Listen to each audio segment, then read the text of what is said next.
8h02, vous êtes bien sur studioqualita.com. Bonjour à tous et bonjour à toutes. Olivier Granilic au micro pour cette heure d'actualité en direct de Jérusalem, en direct de ce studio ici au studio Qualita à Jérusalem. Vous pouvez nous retrouver bien entendu sur la page Facebook tout au long de la journée et aussi sur la chaîne YouTube de Qualita pour retrouver toutes les émissions de Studio Qualita. Le programme de ce 29 septembre, vendredi 29 septembre, Erev Yom Kippour, donc 9 Tishri.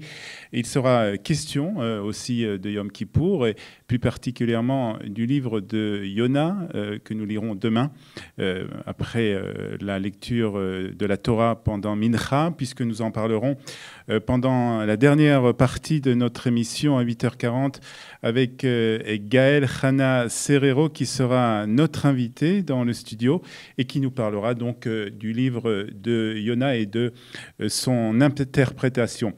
Dans quelques instants, ce sera les titres de l'actualité israélienne. À 8h15, nous parlerons avec Eliana Gervinkel de la guerre de Yom Kippour. Et puis à 8h30, ce sera l'heure de la revue de la presse israélienne. C'est David qui est ce matin à la réalisation technique. Et nous commençons immédiatement avec donc, les principaux titres de l'actualité israélienne. Et le principal titre de l'actualité israélienne ce matin, c'est la lutte, donc après plusieurs mois de lutte, que des handicapés en Israël, qui comprenaient des blocages de routes principales dans tout le pays. Les organisations donc des handicapés et les représentants du gouvernement ont donc signé un accord cette nuit, un accord pour augmenter les pensions d'invalidité.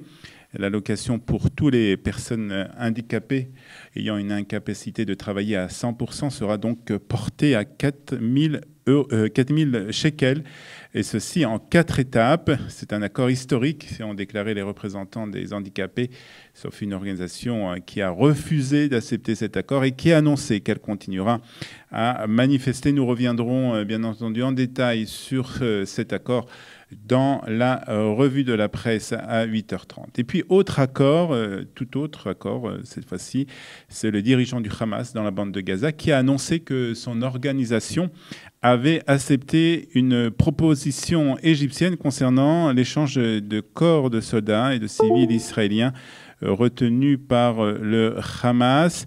Selon ce plan égyptien publié il y a déjà 2 semaines, Israël transmettrait 39 corps de Palestiniens, y compris ceux de 19 terroristes, au profit de l'organisation donc terroriste du Hamas, en échange d'informations sur les corps des soldats israéliens et des civils israéliens qui sont retenus en otage dans la bande de Gaza.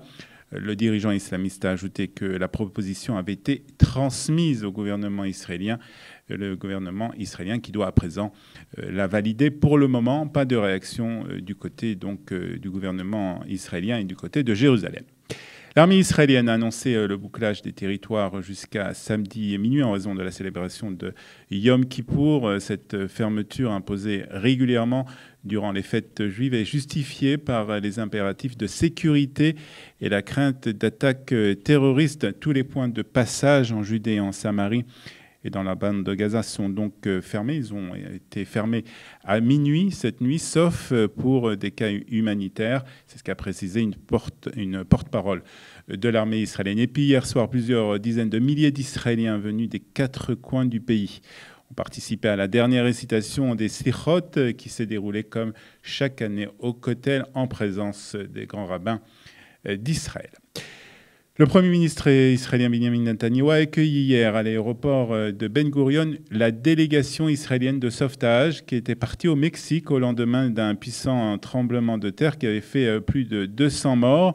Le Premier ministre avait demandé à l'État d'Israël qu'il expédie à la veille donc, de la fête de Rosh Hashanah une mission humanitaire composée de 70 soldats et officiers du commandement du front intérieur et de l'armée de l'air. La mission comprenait des médecins et des ingénieurs experts qui ont aidé les sinistrés.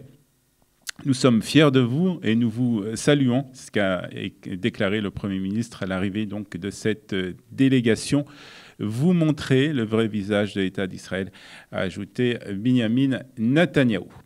Ce sera un Yom Kippour plutôt agréable, en tout cas au niveau des températures, puisqu'il fera pour cette fête de Yom Kippour, pour cette journée de Yom Kippour, 28 degrés à Tel Aviv, 28 à Haïfa, 24 à Jérusalem, 33 degrés à la mer Morte et 34 degrés à Eilat. Le début du jeûne et aussi l'entrée du Shabbat, il ne faut pas l'oublier, ce sera à Jérusalem à 17h51. Il se terminera à 19h02, Tel Aviv 18h06 et il se terminera à 19h04. Et puis à Eilat à 18h08 et il se terminera à 19h04. Yom Kippour, c'est aussi le souvenir de la guerre de Yom Kippour et nous allons en parler dans un instant avec Eliana Gerfinkel pour Un jour notre histoire. Mais pour le moment, on écoute quelques notes de musique.